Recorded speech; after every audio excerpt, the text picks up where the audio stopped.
Il y avait un silence différent à l'intérieur de l'âme, un de ces instants où le cœur comprend que Dieu appelle, même avant qu'un mot soit prononcé. C'était comme si l'esprit conduisait vers un lieu de calme, où la présence du Seigneur parle plus fort que toute inquiétude ou peur. Et là, dans ce moment presque invisible, naît le désir de comprendre l'amour de Dieu, non pas l'amour que le monde propose, mais cet amour solide, constant et éternel, qui demeure lorsque tout semble instable. Depuis le commencement, cet amour a façonné des histoires, relevé des vies et apporté la lumière là où il n'y avait que ténèbres. Il ne dépend ni de nos mérites ni de nos chutes. Il nous aime simplement. La parole nous rappelle que Dieu a tant aimé le monde qu'il a donné son Fils unique, afin que personne ne se perde, mais que chacun trouve la vie que lui seul peut offrir. Cet acte n'a pas été seulement un geste tendre, mais l'expression la plus profonde de miséricorde et de rédemption. Et lorsque nous contemplons cet amour, quelque chose en nous s'éveille. Car un amour comme celui-ci ne se comprend pas seulement avec l'intellect. Il touche, transforme et réorganise tout à l'intérieur. Il nous appelle à nous approcher et nous enseigne que chaque détail vécu porte un dessein divin. Rien n'échappe au regard de Dieu, car il agit toujours mu par l'amour. Si ce message t'a touché jusqu'ici, écris « Amen » dans les commentaires. La Bible révèle que l'amour est le cœur même de l'Évangile. Tout ce que Dieu a fait, de la création au plan de salut, a été motivé par cet amour qui dépasse toute compréhension humaine. Et Jésus a rendu cela encore plus clair lorsqu'il a enseigné que le plus grand commandement est d'aimer Dieu de tout son cœur, de toute son âme et de tout son esprit, puis d'aimer son prochain comme soi-même. Ce ne sont pas de simples paroles agréables à lire, ce sont des directions qui changent notre manière de vivre. Aimer comme le Christ aime signifie regarder les personnes avec grâce et non avec jugement. Cela signifie choisir la compassion, même lorsque la chair réclame la vengeance. Cela signifie pardonner alors que la blessure fait encore mal, parce que nous comprenons que Dieu aussi nous a pardonné lorsque nous ne le méritions pas. Cet amour n'est pas un sentiment passager, c'est une décision quotidienne, une attitude, une pratique de vie. Et plus nous permettons à l'amour de Dieu d'entrer en nous, plus il façonne ce que nous sommes. Il change nos pensées, adoucit nos réponses, guérit nos douleurs et nous apprend à voir les autres avec un regard différent. L'amour de Dieu ne transforme pas seulement les relations, il transforme des destins. Si tu désires que cet amour guide tes pas, écris « Je reçois » dans les commentaires. Parfois, il est difficile d'imaginer comment cet amour agit dans notre quotidien, surtout lorsque nous sommes blessés, incompris ou traités avec injustice. C'est précisément dans ces moments-là que l'amour de Dieu se révèle de manière encore plus profonde, car il ne nous appelle pas à aimer seulement lorsque c'est facile, mais à aimer même lorsque cela fait mal. C'est un amour qui nous défie, qui nous façonne et qui nous fait grandir spirituellement. La Bible nous montre cela clairement lorsqu'elle dit que même si quelqu'un parlait la langue des anges, possédait toute la sagesse, toute la foi ou faisait de grands sacrifices, sans amour, rien de tout cela n'aurait de valeur. Le véritable amour ne cherche pas à se mettre en avant, ne recherche pas son propre intérêt, ne perd pas facilement patience. Il ne se réjouit pas du mal, mais se réjouit de la vérité. Il supporte tout, croit tout, espère tout et persévère, même lorsque tout semble contraire. Et lorsque nous observons ces paroles, nous comprenons que cet amour est impossible à vivre uniquement par nos propres forces. Le véritable amour est le fruit de la présence du Saint-Esprit. C'est lui qui transforme notre cœur, enlève la dureté, brise l'orgueil et renverse les barrières que nous avons créées. C'est lui qui nous rend capables de montrer de la patience quand nous voudrions exploser, de pardonner quand la blessure est encore fraîche, d'agir avec bonté même lorsque personne ne regarde. Et plus nous laissons l'Esprit agir en nous, plus nous découvrons qu'aimer ne nous affaiblit pas. Au contraire, cela nous rend semblables au Christ. Aimer, c'est refléter le ciel sur la terre. Aimer, c'est permettre à Dieu d'apparaître dans nos attitudes avant même nos paroles. Si tu souhaites que le Saint-Esprit apprenne à ton cœur à aimer, écris « Viens Saint-Esprit » dans les commentaires. Lorsque Jésus a parlé d'aimer même les ennemis, il ne demandait pas quelque chose de simple. Il révélait un secret spirituel, quelque chose que seuls ceux qui connaissent véritablement le cœur de Dieu peuvent comprendre. Aimer ceux qui nous blessent ne signifie pas accepter l'injustice, ni nier la douleur. Cela signifie choisir de ne pas laisser cette douleur définir qui nous sommes.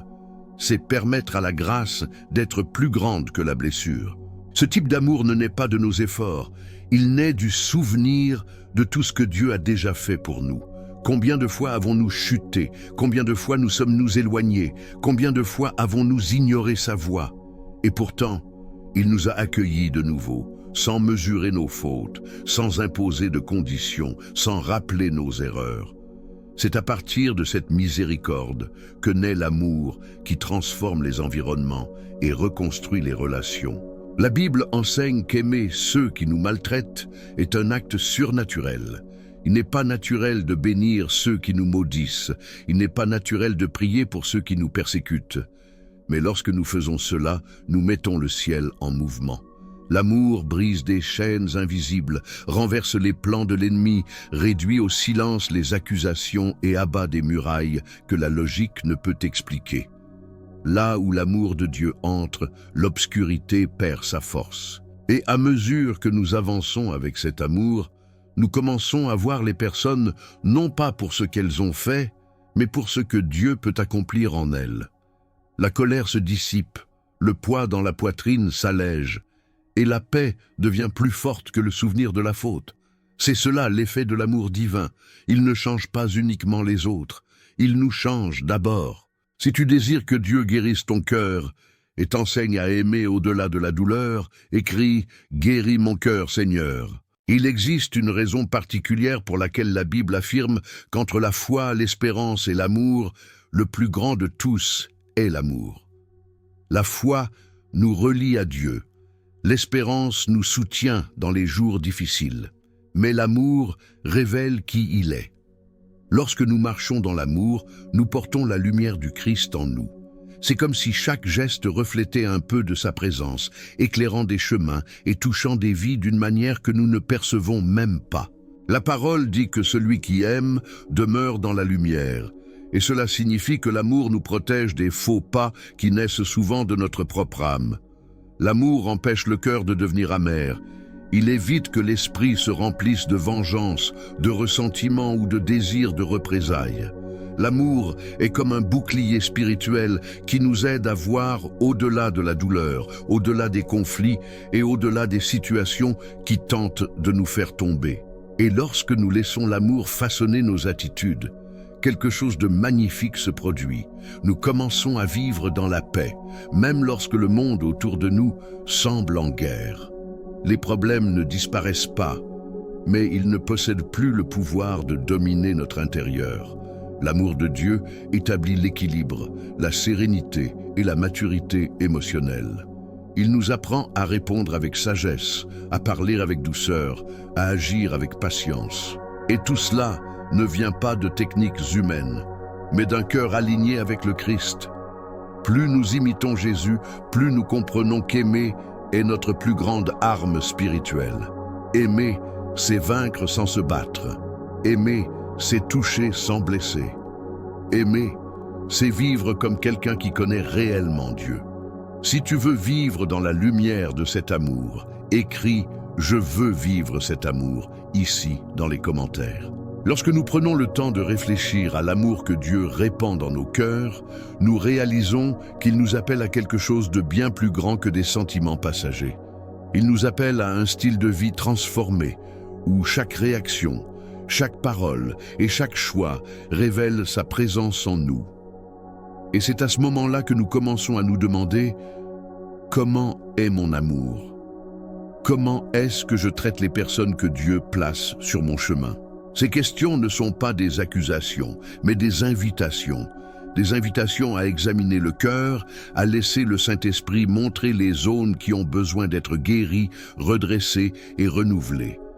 Bien souvent, aimer signifie retenir sa langue lorsque tout en nous veut répondre avec dureté. Aimer signifie pardonner alors que le souvenir fait encore mal. Aimer signifie choisir la paix quand l'atmosphère semble appeler au conflit. C'est difficile, mais c'est précisément dans cet effort que Dieu œuvre en nous. Et au fil de cette marche, nous découvrons que l'amour n'est pas un signe de faiblesse, c'est un signe de maturité spirituelle. Seuls les forts choisissent de pardonner. Seuls les forts choisissent de répondre aux attaques avec douceur. Seuls les forts préfèrent préserver la paix plutôt que gagner des disputes. L'amour nous montre que répondre avec grâce n'est pas perdre, c'est gagner d'une manière que le ciel reconnaît. Et plus nous permettons à Dieu de transformer nos réactions, plus nous devenons des témoins vivants du caractère du Christ. Notre manière de vivre devient un message, notre comportement devient un sermon et notre attitude devient une lumière au milieu de l'obscurité. Aimer, c'est permettre à Dieu d'apparaître dans notre vie avant même que nous prononcions une seule parole. Si tu désires que Dieu transforme ton cœur pour aimer comme Jésus, écris « Transforme-moi, Seigneur ». Lorsque Jésus a dit que le monde reconnaîtrait ses disciples par l'amour, il ne parlait pas de quelque chose de superficiel.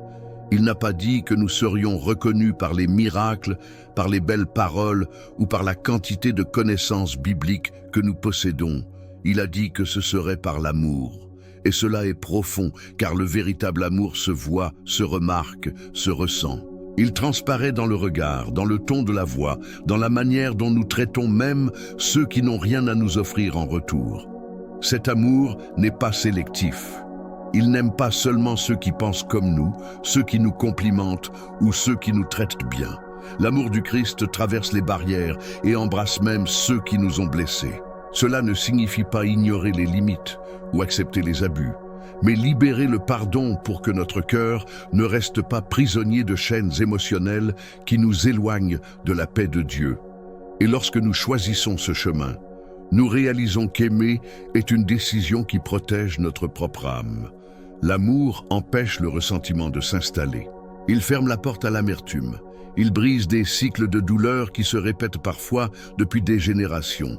Aimer, c'est libérer d'abord notre propre cœur, puis l'atmosphère autour de nous. La vérité est que l'amour laisse toujours une trace. Parfois, une parole douce change la journée de quelqu'un.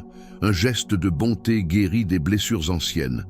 Un pardon accordé ouvre des portes spirituelles qui étaient fermées depuis des années. L'amour met le ciel en mouvement. L'amour touche le cœur des gens. L'amour attire la présence de Dieu d'une manière que rien d'autre n'attire.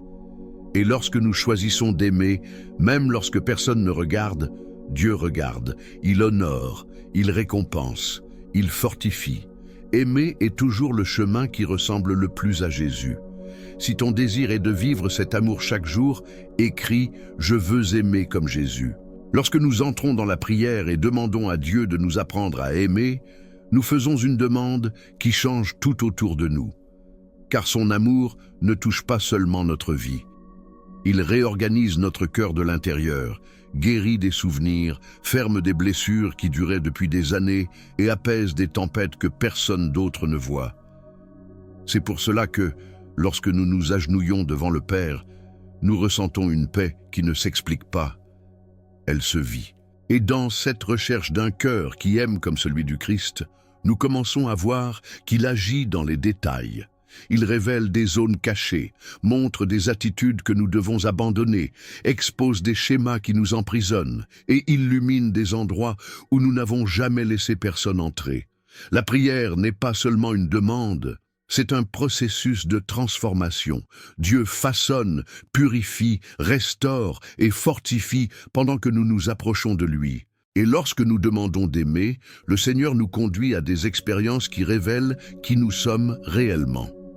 Parfois, il nous place devant des personnes difficiles, non pas pour nous blesser, mais pour nous apprendre la patience. Parfois, il permet que des situations injustes se produisent, non pas pour nous abattre, mais pour nous apprendre à pardonner comme lui nous a pardonné. Et parfois, il nous conduit au silence, afin que nous apprenions à écouter avant de parler et à comprendre avant de réagir. L'amour qui naît de la prière n'est pas émotionnel. Il est spirituel. Il jaillit du Saint-Esprit qui dépose en nous la force d'aimer lorsque la chair a déjà renoncé. Cet amour soutient, restaure, réaligne et fait refleurir l'âme. Si tu veux que Dieu continue de façonner ton cœur à travers la prière, écris « Continue, Seigneur ».